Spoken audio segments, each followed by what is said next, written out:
Hey everybody, Jeff Powers here, loan officer with NRL Mortgage in Cincinnati, Ohio. And in this video, I want to go over eligibility for a VA loan. Before I get started, I do need to tell you that there's a difference between eligibility and qualification. Qualification basically deals with the finance part of the VA loan, the credit, the income, the assets. I have another video that takes a deeper look into that. But as I said, for this video, I'm going to stick with the eligibility part. With that being said, let's get started. All right, so who is eligible for a VA loan? Now, 99% of the time, the COE, the Certificate of Eligibility, will take care of this for us. However, it is a good idea for the veterans to know ahead of time what they are entitled to before they even start the home buying process. So with that being said, the VA guidelines say that any current or former member of the U.S. Armed Forces, if they have met the minimum service requirements, okay? So the minimum service requirements used to be 2 consecutive years of active duty at peacetime. And I say used to be because technically the United States hasn't been at peace since 1990 during the Gulf War.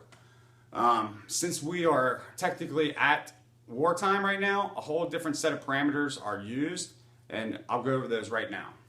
Okay? So the Marines, the Army, the Navy, the Air Force, they are all basically lumped together. They have the same parameters, and they are as followed. 90 days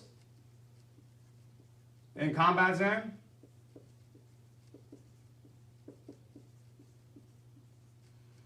or 181 days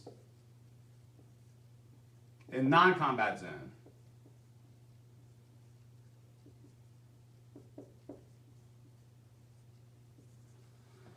So like I said, the first 4, Marines, Army, Navy, Air Force, it's pretty much cut and dry. It is what it is.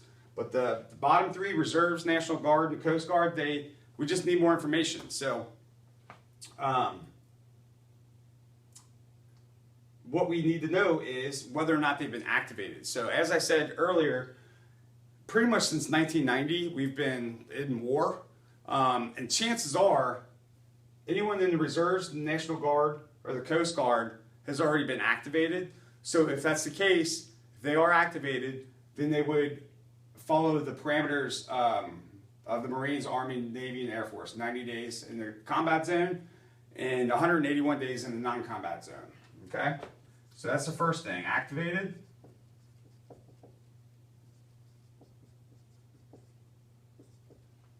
Now, if they have not been activated, the minimum requirements are as followed.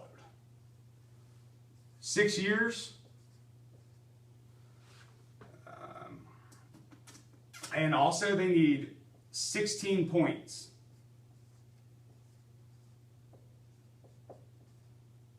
All right. Really, they get 15 points just for being alive. The other point that they get is fulfilling their 1 weekend a month for the 6 years. If they do that, they get the 16 points, then therefore they're eligible for a VA loan, okay?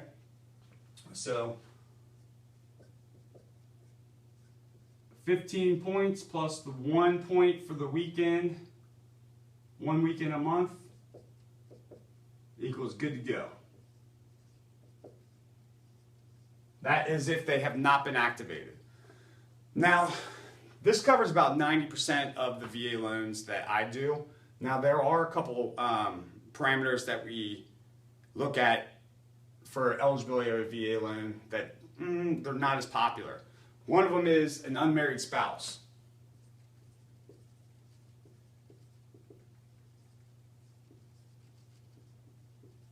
So let's say that I'm married and my wife is in the Marines. She goes overseas and she's killed in the line of duty. Her eligibility transfers laterally to me, okay?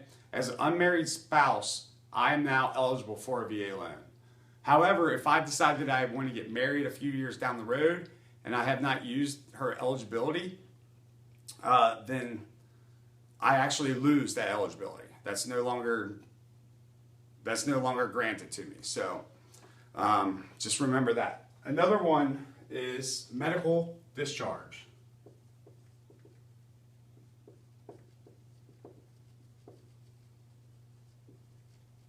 All right, let's say you're in boot camp, 2 weeks into boot camp, you fall and you break your leg and you just cannot fulfill the commitment that you made to whatever branch it is. It's not your fault. So therefore, you're still eligible for the VA entitlement, okay? Even if it's 2 weeks, even if you're only in the boot camp for 2 weeks and you get injured, you're still eligible.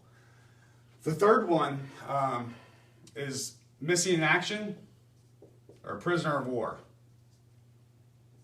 You need 90 days to be